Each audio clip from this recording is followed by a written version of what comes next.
Olá pessoal, tudo bem? Espero que todos estejam se cuidando diante desse nosso novo normal. O objetivo do nosso encontro hoje é tratarmos de mais um assunto de língua portuguesa que se chama funções da linguagem. Elas nada mais são do que os objetivos que cada falante da língua tem quando resolve fazer uma produção textual, tá? Porém, antes de nós falarmos das funções da linguagem especificamente, nós precisamos compreender quais são os elementos da comunicação. O que são elementos da comunicação? Basicamente, são os componentes necessários para que uma comunicação ela possa efetivamente acontecer. São eles o emissor, o receptor, mensagem, código, referente e canal. A diferença entre eles é muito simples, muito básica. O emissor é aquele que emite, que transmite a mensagem, o autor do texto, por exemplo, o falante. O receptor é quem recebe a mensagem, né, o leitor, o ouvinte.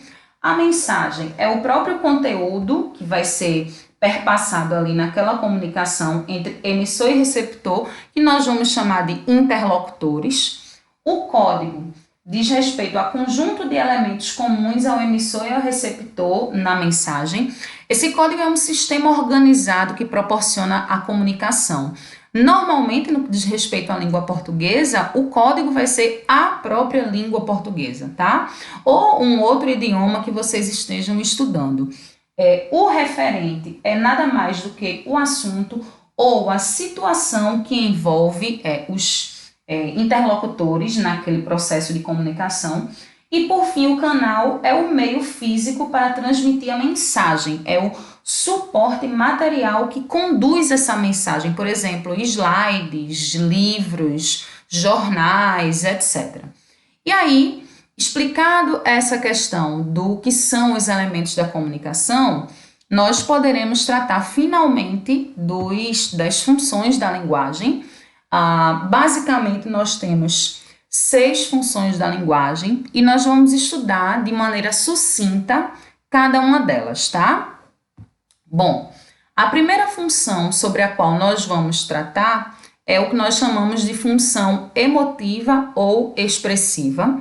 É importante que vocês prestem muita atenção ao nome, porque muitas vezes esse nome vai nos ajudar, tá?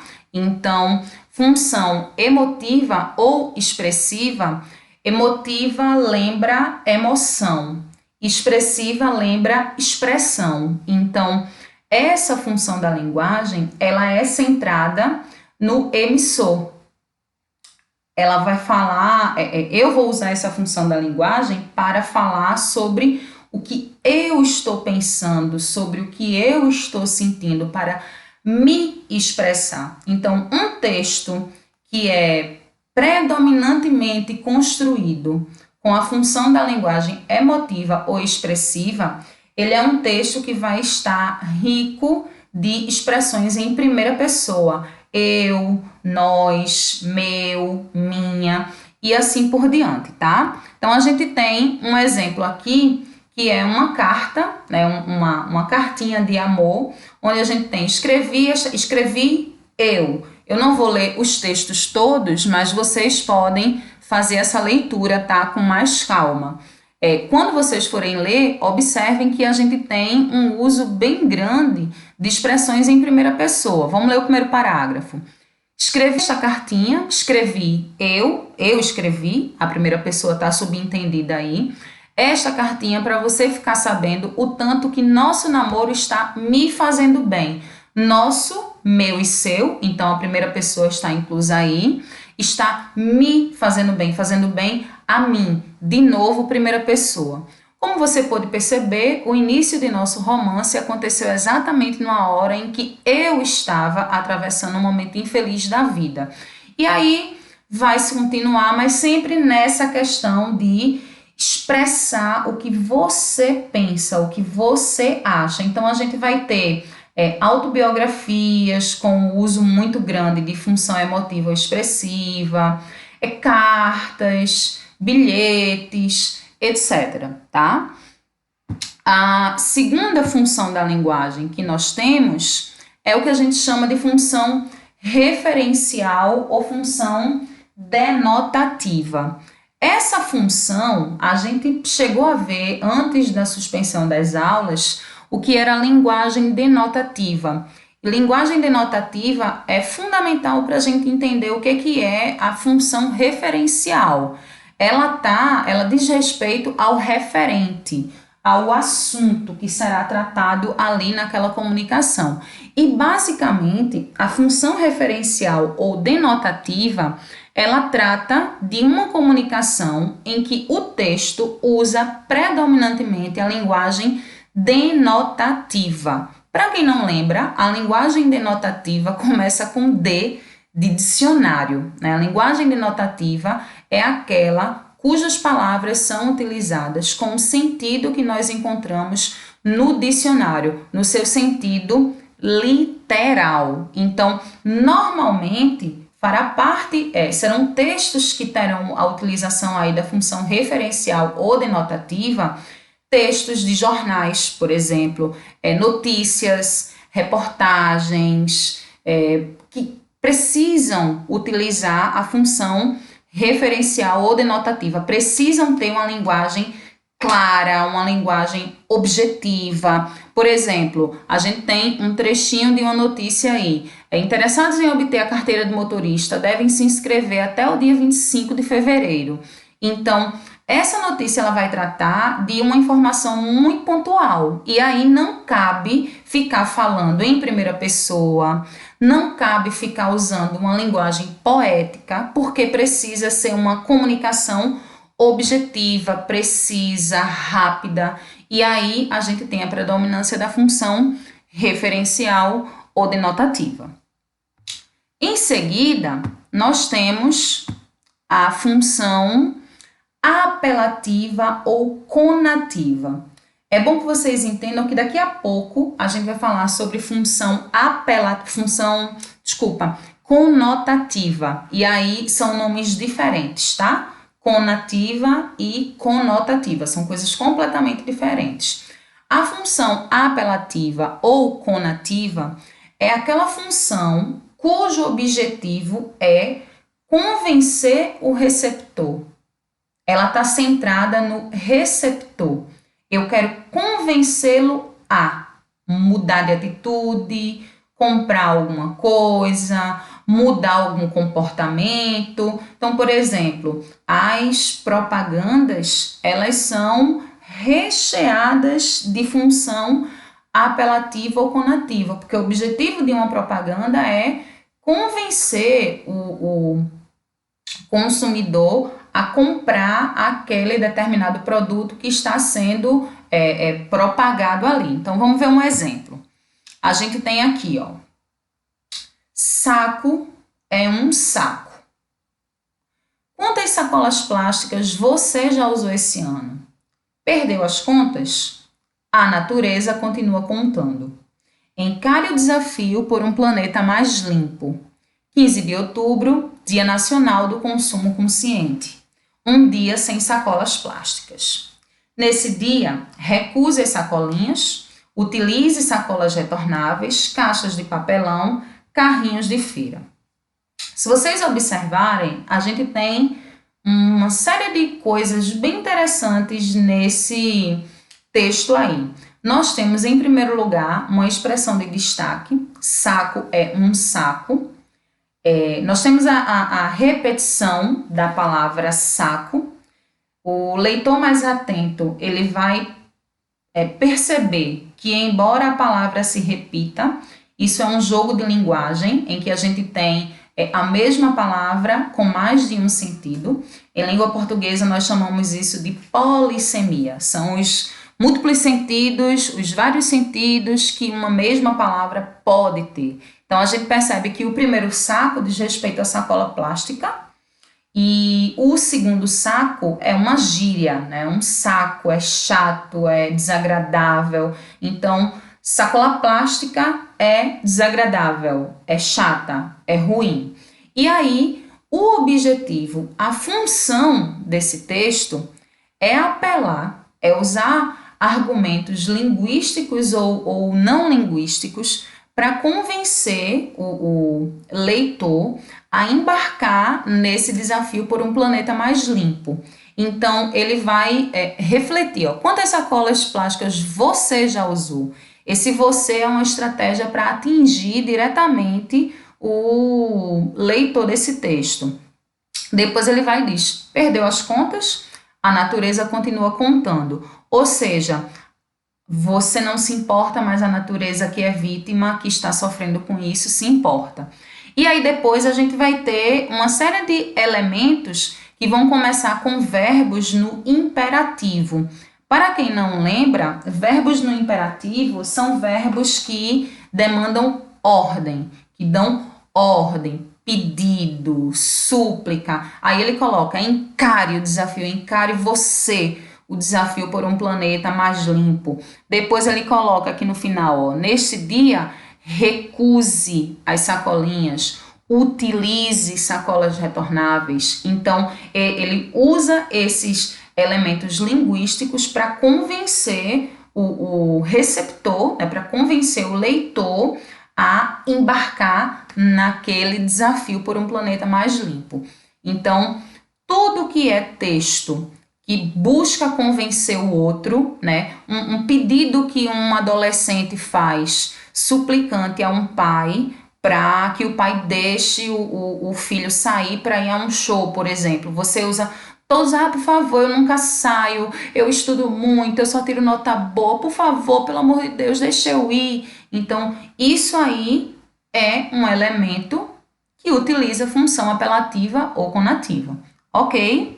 Lembrando-se que qualquer dúvida vocês podem entrar em contato comigo, tá? Pelo próprio Google Classroom ou por outros meios que vocês tiverem aí através das redes sociais e eu terei prazer de responder as dúvidas de vocês, tá? Seguindo, a gente tem a próxima função da linguagem, que é a função fática. Ela é muito simples. O nome é estranho, mas ela é muito simples. A função fática, ela diz respeito aos elementos que nós usamos para iniciar, manter e finalizar uma comunicação qualquer.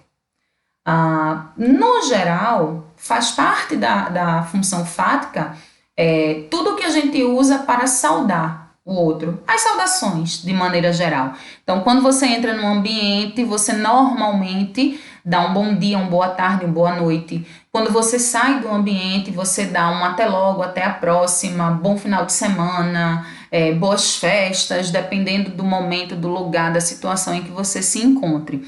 E há expressões que nós usamos também para manter, para verificar a manutenção da comunicação. Por exemplo, muitas vezes nós estamos numa ligação telefônica, começamos com um alô, né, que é uma forma de saudar, de iniciar a comunicação, ou se a gente sabe quem é, a gente já começa com oi, tudo bem? Oi, fulana, com apelido, dependendo da intimidade que eu tenho com a pessoa. E no meio da ligação telefônica, às vezes, ela começa a cortar. Então, quando a ligação falha, nós vamos usar expressões para verificar a manutenção daquela comunicação. Alô, oi, tá me ouvindo? Tá chiando, você tá aí ainda? Então, são expressões que a gente usa para manter esta comunicação. Portanto, isso também faz parte do que a gente chama de função fática da linguagem, tá? A quinta, que é a penúltima função da linguagem, é o que a gente chama de função poética. Nessa função poética, nós vamos utilizar a linguagem conotativa. Inclusive, aqui cabe estabelecer uma distinção que vocês ainda podem confundir muito entre poesia e poema, tá? Quando nós falamos de função poética, que vem de poesia, nós estamos nos referindo a todo e qualquer texto que verse, que fale, que dialogue sobre elementos que mexem com emoções e com sentimentos. Então, é um texto que mexeu, cujo conteúdo, cujo assunto, cuja temática mexe com Emoções e sentimentos, a gente diz que aquilo ali é uma função poética, que aquele texto é predominantemente constituído por função poética. Então, poesia, em linhas gerais, é um momento, um texto em que se fala sobre sentimentos e emoções. Uma carta de amor tem poesia, uma letra de música tem poesia, um romance pode ter poesia e um poema pode ter poesia, tá? Então, o que é um poema? O poema, ele é a estrutura física formada por estrofe e verso. Quando eu falo de estrofe, eu estou falando desse conjuntinho de linhas que a gente vê aqui separadinho por um espaço em branco. Nesse poema aqui, por exemplo, nós temos 1, 2, 3, 4 estrofes. E os versos são cada linha do poema, tá? Aqui nós temos 4, 8, 9, 10, 11, 12, 13, 14. Então, no total, nós temos 14 versos nesse poema. Lembrando-se que se o poema tem título, título não conta como verso, bem como o nome do autor não conta como verso, tá? Então, sucintamente, a diferença entre poema e poesia poesia é o assunto que engloba, que mexe com sentimentos e emoções. Então, qualquer texto ele pode ser poético, ele pode ter a função poética. E poema diz respeito à estrutura física, que é formada por estrofe e verso. Lembrando que o poema ele pode ou não ter rima. Rima é quando a gente tem a mesma terminação no final de cada palavrinha de cada verso, tá? Aqui a gente tem um exemplo de um poema muito lindo, de um poema muito emocionante, particularmente, e eu vou ler para vocês. Ora direis ouvir estrelas. Certo, perdeste o senso. E eu vos direi, no entanto, que para ouvi-las, muita vez desperto e abro as janelas pálido de espanto. E conversamos toda a noite, enquanto a Via Láctea, como um pálio aberto, cintila. E ao vir do sol, saudoso em pranto, indas procuro pelo céu deserto. Direis agora, translocado amigo, que conversas com elas? Que sentido tem o que dizem quando estão contigo? E eu vos direi, amai para entendê-las. Pois só quem ama pode ter ouvido capaz de ouvir e de entender estrelas. Que lindo, né? Declaração de amor maravilhosa. Amai para entendê-las, pois só quem ama pode ter ouvido capaz de ouvir e de conversar com as estrelas, de ouvir e de entender estrelas, né? Deve ter muita gente aí que nessa quarentena deve estar conversando com estrelas, né? Muita gente apaixonada, que está longe dos amados, que não pode ver os amados. Enfim, não é meu caso, meu amado está aqui comigo, mas isso aí são detalhes que não vêm ao caso agora. Então, aqui a gente tem um poema que tem função poética, tá? É um poema que mexe com os nossos sentimentos e com nossas emoções. Em seguida, nós temos um outro poema, talvez alguns aqui conheçam, que se chama O Bicho, e que é de um autor recifense, eu já falei sobre ele com vocês, que se chama Manuel Bandeira. Vou ler também. Vi ontem um bicho na imundície do pátio, catando comida entre os detritos. Quando achava alguma coisa, não examinava nem cheirava, engolia com voracidade. O bicho não era um cão, não era um gato, não era um rato. O bicho, meu Deus, era um homem.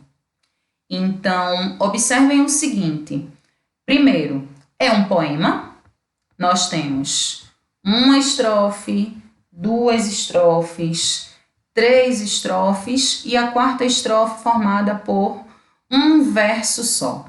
Nós temos 3 versos, 6 versos, 9 versos, 10 versos no total. Lembrem-se de que título não conta como verso. Diferentemente do poema anterior, esse poema ele não tem rimas, tá? No poema anterior, a gente tem aqui, ó, certo, rima com desperto, a terminação é a mesma das palavras, né, da última palavra de cada verso. Entanto, rima com espanto. Enquanto, rima com pranto. Aberto com deserto. Amigo com contigo. Entendê-las com estrelas e, enfim, né? Vocês podem olhar aí o restante das rimas.